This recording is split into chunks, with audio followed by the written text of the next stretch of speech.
Even if I go, my house might not be there anymore. No one's told me it's safe to return. Everything inside the houses has been stolen. Closets, display cabinets, everything. Many people displaced by conflict would be happy to return to their homes if they could. The military regime regained control of the Kayah state capital, Loikaw, in August.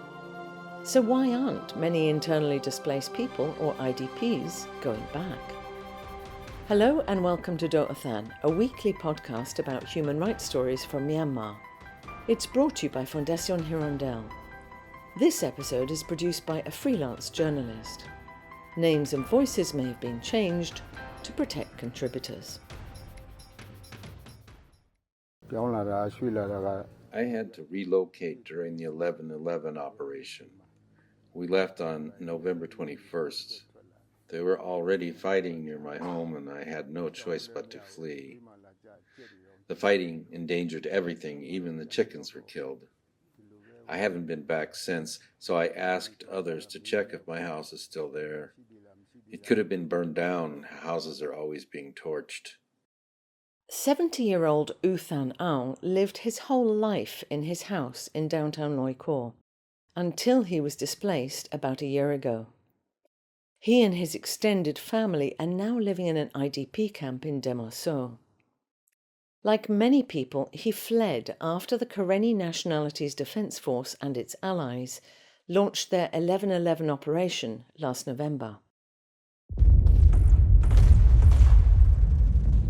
They captured about half of Loikaw, but within months the military staged a major counter-offensive, and by May they were urging residents who had fled to return to the city. But few dared to go back, including Than Aung. I want to go back, but I can't, not yet. Even if I go, my house might not be there anymore. No one's told me it's safe to return, and it might not be the right time. It feels like they don't want us back, so I don't dare go. If they're checking family lists, where are they even going to check? If my house is gone, all the documents might have burned with it.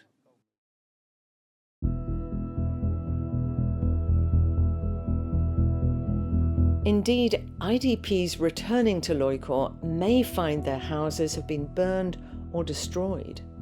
News reports suggest there has been major damage in many of the town's wards, and the security situation is still unstable. Soe Soe has been struggling to bring up her 5 children alone since her husband died in 2018. She was also displaced from Loikaw last November, but went back at times to check on her house. When she visited in April, fighting broke out nearby and a neighbourhood child was seriously injured. It all happened right in front of us. At first, we didn't know what had happened to him. We thought maybe an insect bit him or something like that, but we were shocked to find out it was a bullet. That was when we realized we couldn't stay there anymore. As junta forces slowly reclaimed the city, they were actively encouraging IDPs to go back to their houses. In June, authorities promised rice, cooking oil, and even cash to IDPs who returned. In reality, locals say people have to collect recommendation letters and then wait in line to get just 1 bia of rice. And many residents haven't received anything. Locals accuse the so-called State Administration Council, or SAC, of using civilians as human shields by creating the appearance of normalcy and providing small incentives. It wasn't until August that the military fully regained control of the city. Recently, military authorities have suggested that Kayah's colleges and universities will reopen soon. There's no sign of that yet. Even now, fighting continues on the outskirts of Loikaw. Mo Sat, a local KNDF commander, says they're still advising civilians not to enter Loikaw town for their own safety. I would like people to trust the news only after really looking into what's happening on the ground. The SAC says Loikaw is peaceful, but that's not true. There is fighting between the SAC and us every day. It's all for show when they claim the town is peaceful or that they're providing for the people.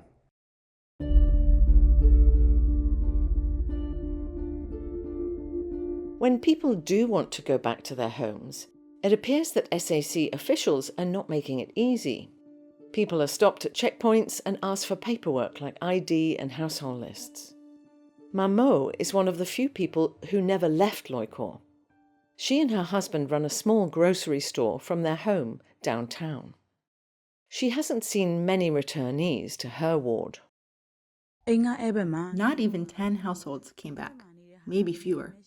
Several others tried to go back and check on their homes, but the soldiers stopped them. They wouldn't let them stay either.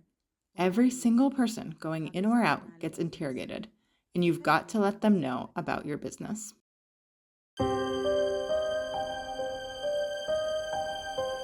But what sort of environment would IDPs be returning to if they do go back? Loikaw town used to have a population of about 70,000, according to a local official. But it was almost emptied by the fighting. Locals say that only around 5,000 people have returned in recent months, mostly to areas near the SAC's military command centre. Recent floods have also severely affected the town. And many houses have been looted since the military regained control. That's according to several locals who spoke to Doa Than, including Mamo. Everything inside the houses has been stolen. Closets, display cabinets, everything. You can hear the motorcycles late at night, around midnight. They look like thieves or drug addicts. They would even take a cable. Everything's been stripped, and no one dares to report the theft. Soe Soe spoke to one neighbour who's returned, who barely ever goes outside. They are constantly worried. They keep quiet at night, too scared to make any noise, even if they know a thief is lurking outside. They don't even dare to step out, even though they know there's stealing going on. They told me they went back because they had no other choice, no place to stay.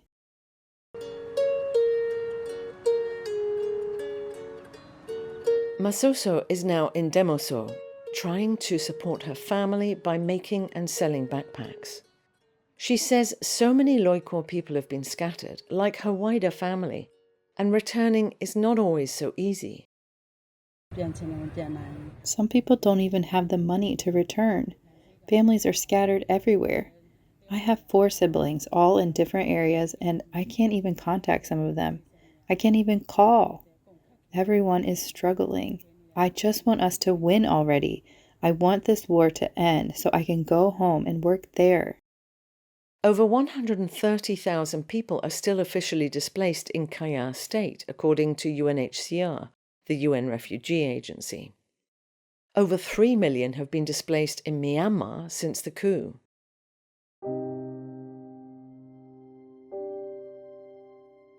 "70-year-old Than Aung is just one of them. Like other IDPs, he and his extended family are in a kind of nightmarish limbo, unsure when they can return to any kind of a normal life.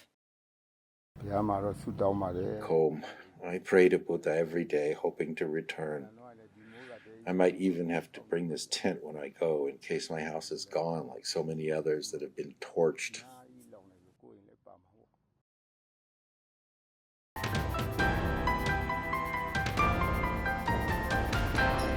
Thanks for listening to this edition of Doa Than.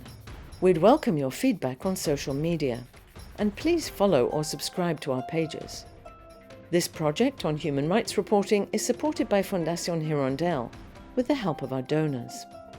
You can listen to our podcasts via the Doa Than Facebook page. They can also be found on SoundCloud, YouTube, iTunes, Spotify, and Telegram. You can also listen every Saturday night from 9 to 10 p.m. and Sunday morning from 6 to 7 a.m. on Voice of America Radio. Please tune in again next week.